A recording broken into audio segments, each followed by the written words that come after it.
them being the next Kodak. Google's model of 10 blue links for search has been around for at least 20 years now, and there hasn't been a lot of change there. Welcome to Telltales. I'm Mike Nicoletti. Every week, along with my co-hosts Jason Wallace and Hunt Lawrence, we bring you the cash flow memo. Get it at telltales.us. For the next 30 minutes, we're going to dive deep into energy, technology, and healthcare. So download the memo now and get started. The following conversation is intended for informational purposes only. You should always do your own work to determine if an investment is suitable for you. I'm going to hurry through the last 3 pages, the 3 exhibits, because we have quite a lot to cover. Nothing really new on oil. Demand is going to be less than 104.7. I think that's pretty clear. Supply, we're going to be dependent on Saudi Arabia and Abu Dhabi, which on the 4.4 of excess, they're at least 3.5 of that. And I think that current situation will prevail. I don't see much probability of a significant decline from where we are, which is high 60s with backwardation that takes the price in 3 years down to 64, 65. In order to have that kind of decline, you'd have to have the 2 countries with surplus capacity decide that they want to put that capacity on the market, in which case price would be much lower, but I don't think they're going to make that decision. On Exhibit B, natural gas is getting a little better. The 25 and 26 price has been pretty stable. The storage surplus is reducing each week. The key, of course, is dry gas production. Estimate for this year is 102, but remember it was 104 in November of 23. And 102 is based on curtailing about 2 Bs a day in the Marcellus, 2 producers, EQT and Chesapeake. Key question is, what do we think about the 2025 projection of 105? The Permian will be up. Haynesville will be flat to down. Marcellus will be flat. As I see it, that in that top table, the 33 Bs away from those formations is going to determine, don't understand, with $2 gas prevailing for the last 3 or 4 months. I don't understand how that production level is being maintained. We'll see. On Exhibit A, the cash flow statement for the U.S. government, as predicted, neither candidate is talking about reducing spending. They seem to be dueling tax cuts now. Trump has said no tax on tips, no tax on overtime. Now he's saying a repeal of the SALT tax, which will definitely help Republican candidates running for office. The House in New York, the amount of income here is not enough to pay all our expenses. If you look at the 24 number, we have about $5 trillion of income and something north of $6.5 trillion of spending. Trump talks taxes, talks tariffs. Mike and I figured out on the phone this morning that a 10% tariff on our imports might raise $500 billion. We have to check those numbers. I mean, that would be significant. After all of corporate income tax only raises $500 billion, but it doesn't get the job done. But we came up with an interesting concept, which we may talk some more about next week after we have a chance to think it over. But what's the difference between a tariff on imports and a value-added tax, which is how the Europeans raise money over and above income taxes? Value-added tax is, in effect, a national sales tax. But what European countries do is they rebate it on exports, given that their export industries are industries that export an edge. But more about that next Wednesday. Anything else, Mike or Jason, on the macro side? Well, just that we got our half-point cut, which I'll give you credit for. You called this morning. Yeah. I think the half a point is the way the chairman tries to develop a consensus. And I think there was one board member dissented, said it should have just been a quarter. They were slow to increase rates. Remember that horrible word that I'm sure they want to never think about again. They thought inflation was transitory. So now I think a half a point cut means they're much more concerned about a recession. Tricky part about a half a point cut now, every Fed meeting, people are going to expect another half a point. The question is, where should they be?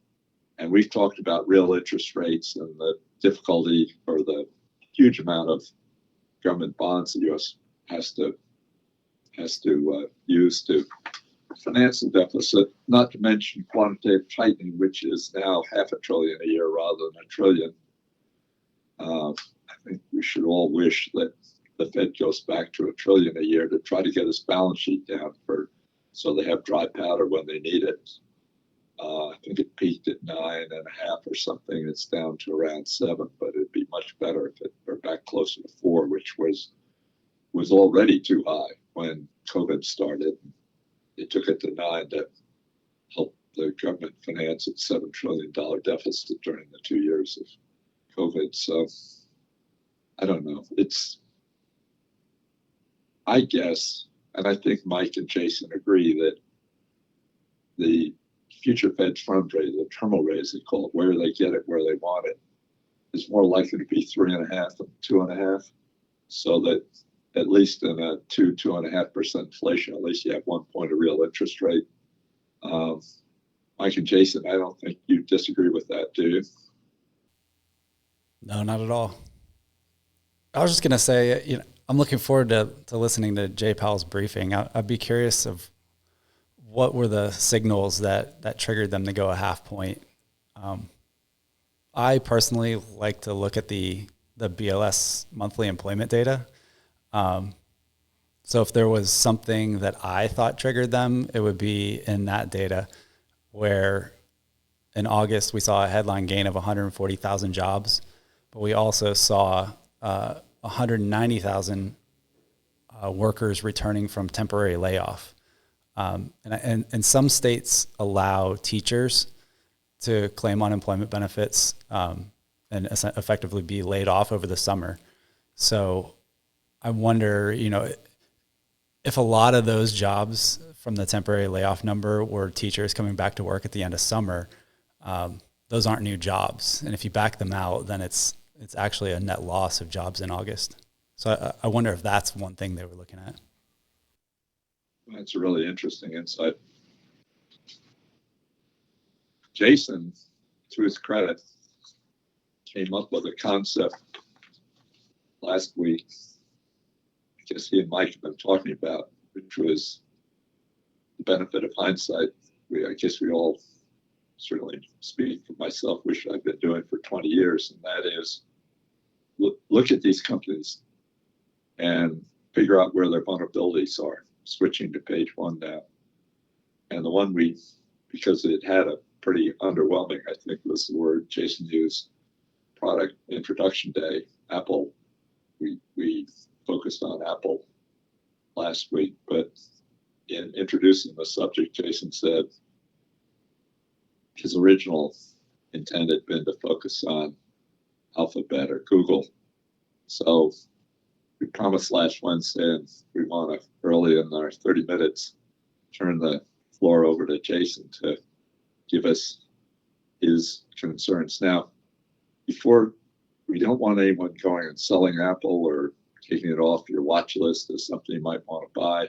We're not saying Apple's going out of business. We're just saying what we have to be concerned about with these companies, even though they've got great cash flow, growth in cash flow and whatnot, is having something like what happened to Microsoft after they could sign the consent offer, 10 years with no free cash flow growth. And so you're invested in a very good company, but you own the stock for several years and nothing happens. Is that a better way to look at it, Jason? Yeah. I was not trying to say by any means that Apple is not a good business, but the much slower pace of innovation is what worries me.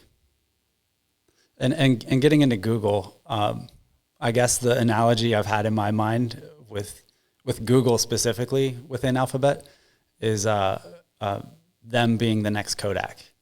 So the Google's model of 10 blue links for search has been around for at least 20 years now, and there hasn't been a lot of change there. And we're seeing now a lot of companies developing these large language models, whether they're big tech or other well-funded startups. And fundamentally, written language is how you interact and ask questions or queries into the Google search interface. So we've already seen Microsoft and OpenAI start to breach this with Search GPT. In my mind, the key decision point is if you believe AI search will disrupt those 10 blue links model that's existed for so long now. So if you don't think it'll disrupt it, life is good for Google, right? But if you do think that AI search will be a new interface for searching the internet, that's where the worry comes in. So the question becomes, do you think AI search will be a winner-take-all market, or will it end up more fragmented?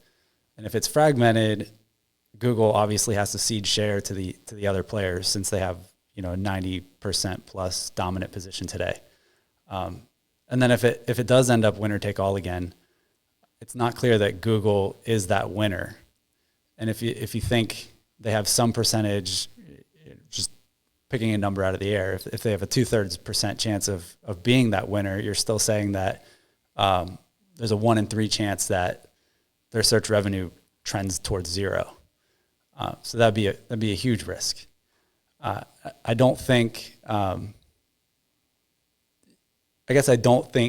think Alphabet in that case will look a lot different. Search might not be their main business, but they have a lot of other really interesting products. So they still have Gmail and G Suite. They'll have YouTube, which is a huge brand, and I think has a great chance of becoming the largest cable TV provider in the country, whether we call it cable or not in the future. I think I've seen stats where YouTube today already gains more TV screen time than Netflix.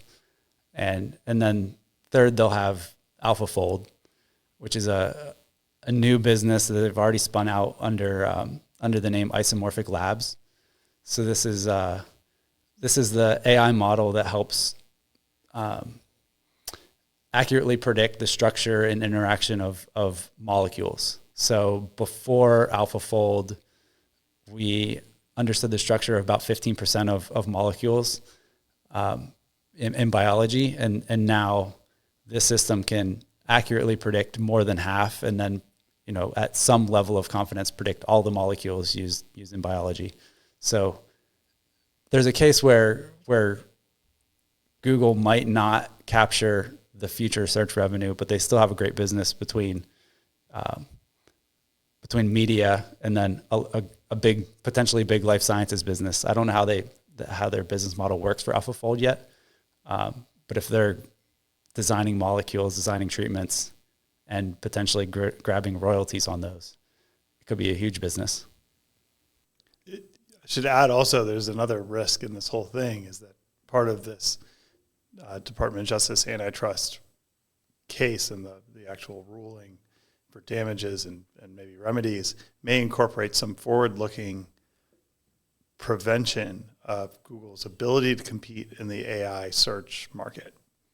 So there's a lot of question marks. I mean, it's probably why its valuation is the cheapest, all the ones on this page, but interesting nonetheless. Yeah, and I guess I missed the reference that I began with was Kodak. So Kodak invented the digital camera, where Google invented the transformer model for these language models. So whether they're willing to use the transformer model to disrupt their 10 blue links or not is the real question, if you think AI search is the future. It's a terrific analysis, I think. Suppose AI search is just too expensive. Suppose the power cost of it is too high. What happens then? I mean, because Google's a low-cost provider of search, will that result in their hanging on to market share, Jason, or how do you look at it that way? I've got a view on this, and Jason and I haven't talked about it. So let me lay it on here real quick. Sure. So those of you that have been following, ChatGPT just released a new model, the ChatGPT o1. They're horrible at naming their products, but whatever. This is like their strawberry model. The concept is that it basically uses a for loop. It does a query, and then it creates another query for itself and another query. So there's a lot of inferencing going on, and it takes a long time to do it. The interesting thing about it is that their mini model, meaning the smaller one that's more designed to fit on an edge device, like your phone, has the most level of improvement. So if you think forward in that, I like this analogy. If we want to hang a picture on the wall, you don't need a hammer. You just need the nail with the hole in it. Like search is a hammer, but there's lots of ways to get the conclusion of the answer that you're looking for. So you could definitely see a situation where at the operating system level, whether it's Apple in their Apple OS for the phones and for the computers, and Windows and the PC, and Android on Android phones, kind of has an orchestration layer that runs on the device and tries to answer some questions and then outsources other questions to resources that are capable of answering them. And the important thing about being able to do that on the edge is that the marginal cost of that compute is zero to the service provider. So while it costs a ton of money to run this stuff in the cloud, whatever you're capable of doing on device is essentially free. So this worrying too much about, so the point that I bring all this up is back to Hunt's point about, will AI search cost too much? I think AI search will just be one of many tools. And actually Google search will be one of many tools that an AI orchestration layer will utilize.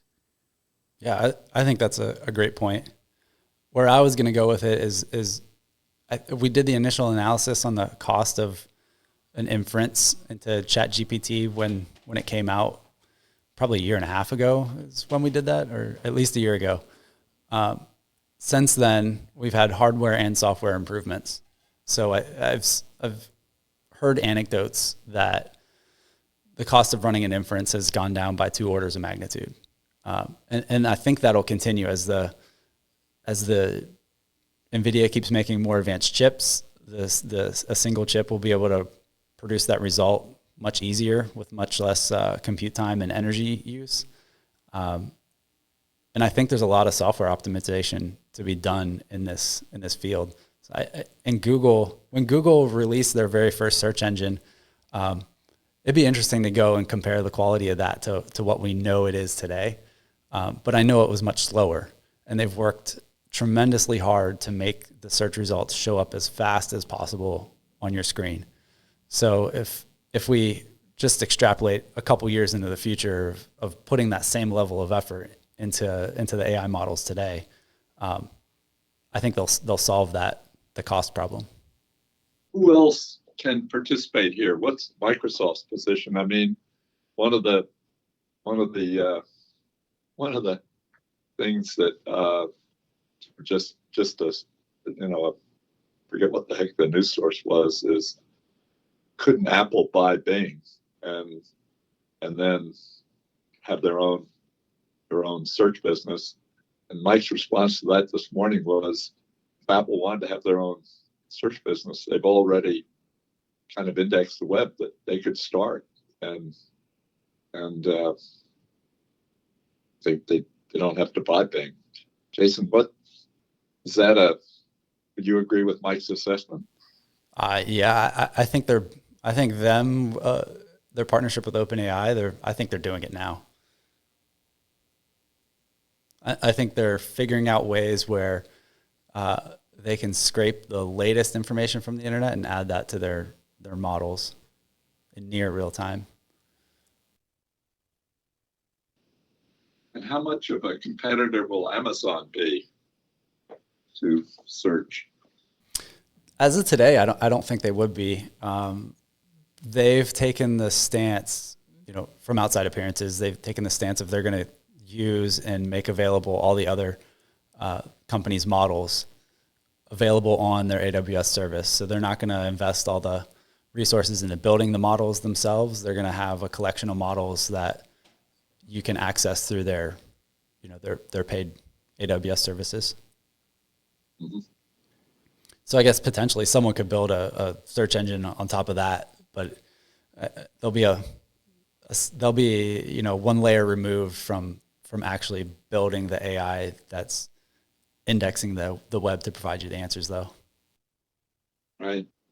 How quickly do you think Musk's XAI will begin to compete with OpenAI? Mike, do you have a thought on that? Well, just on raw compute power, maybe not too long. OpenAI is probably the best resource, probably the most ahead of all of these. But it's pretty clear that even with the people that have left OpenAI, and they've all gone to different places, the information is being distributed quickly. It does seem like he who has the GPUs has, the ability to have the best solution. So we're still in a situation where brute GPU capacity is the number one factor when it comes to developing a very good model.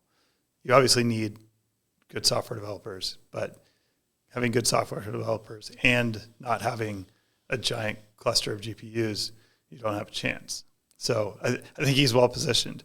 I think that those that have used the current version of Grok, this is what they call their AI chatbot, it's useful, but in a different way, because it's very much trained on different data, given that it's basically trained on the Twitter data feed. So I guess time will tell. Yeah.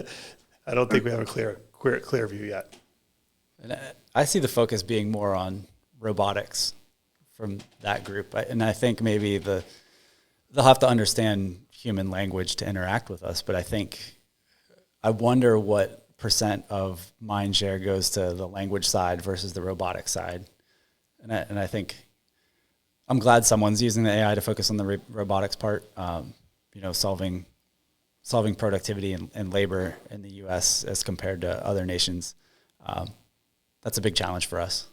Yeah.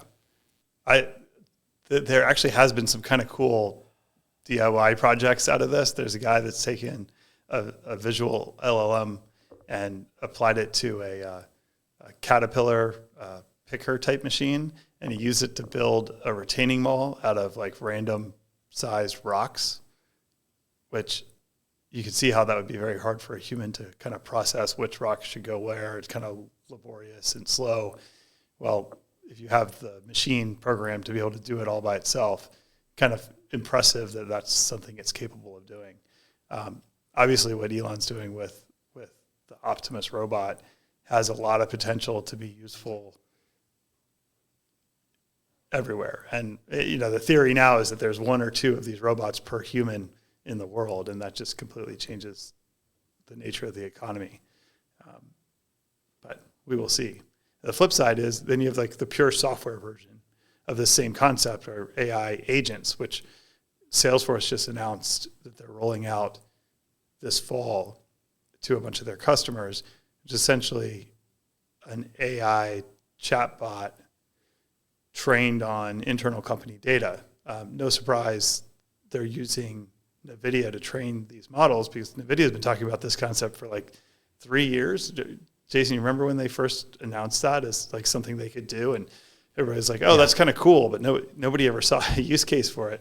Well, Salesforce is just having NVIDIA build it for them. So these are fully digital, but the same concept of, hey, you have some custom data and you want to be able to do maybe phone call, customer interactions.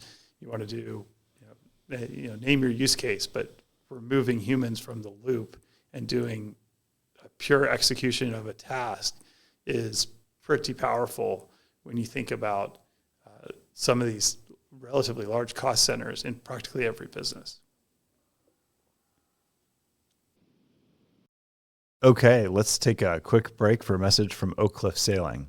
Hi, it's Wednesday again, and there's a lot going on. This time what we have the Melgist that have back from Stamford Yacht Club, and they're headed out to the White Bread series in the golf cart, headed down to Far 40 Black to grab the mast and get the boat out of the water and off the keel. This lovely trailer and Clifford the Red Truck combo are headed to Newport with River, the dog, to get the sails from OC86 because she did not sell. She's still available. Tonight is the last Wednesday night of the series, and then tomorrow, Thursday night, match racing drills will happen. And during the day, the kids were out pickling an engine and getting it started. Any other organization getting an engine on a Far 40 started after it had been seized would be major. For Oakcliff, it's just a Tuesday. So you never know what's going to be happening on any given day at Oakcliff, but there's always something going on. And the exciting news is we're coming to you this winter. Go to oakcliffsailing.org or email me and we will set you up with a tour where we will come, we will coach on anything that we've got going on between match racing, the Olympics, the America's Cup, which they won 2 races today, and we will be able to help design a program in your hometown. Give us a call. 516-802-0368, and we hope to see you soon. And now, back to the show. Well, we filled up the 30 minutes. I guess we have to pause for a second here and see if there's any healthcare news on Lantheus or Vertex or Biontech or Arrow or anything happened in the last 7 days. There's a bit. Lantheus released data from their more data from their PNT 2002 study. So this is the radioligand treatment for prostate cancer and not the diagnostic. And while the results showed improvement over progression-free survival of patients and overall survival, it wasn't better than Pluvicto, which is Novartis's treatment that's already on the market for a limited scope of prostate cancer patients. While a little disappointing, it doesn't invalidate our thesis on the company. There's still a chance, there's probably a likelihood that it gets approved as well. But the real inflection for Lantheus is if either the Novartis or Lantheus's own treatment receives broader approval instead of just treating like late stage metastatic cancer cases. So if it becomes a much earlier line of treatment for a broader number of patients, that will just increase the market for using Pylarify as a diagnostic for a PET imaging for those patients, since that type of imaging is required before they receive one of these radioligand therapies. Then for Vertex, they've been busy hitting the conference circuit. So they've had a couple of good interviews. If you're an owner of Vertex, they're worth listening to. The latest one I listened to is they were extremely excited about their pain program, which is good news for us. We are as well. And then I think last week I promised an update on Biontech. I was expecting that they would release some data from their melanoma study. They've said it hit their endpoints, which are the studies, the goals of the study, but they haven't released the underlying data, and I still haven't seen that get released. So that's still a TBD. I think we'll keep secret for the next 6 days or 7 days which company we pull apart next week.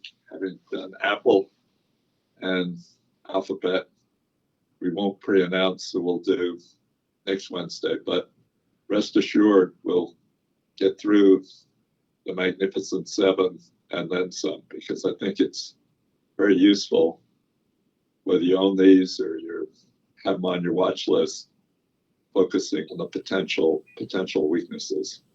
But please don't sell positions or take things off watch lists just because we're covering these one every week. This is intended to make everyone, including ourselves, better informed on these companies, not to say they're not good investments. With that, everyone, be well and stay healthy. We'll talk again in exactly 7 days. Take care.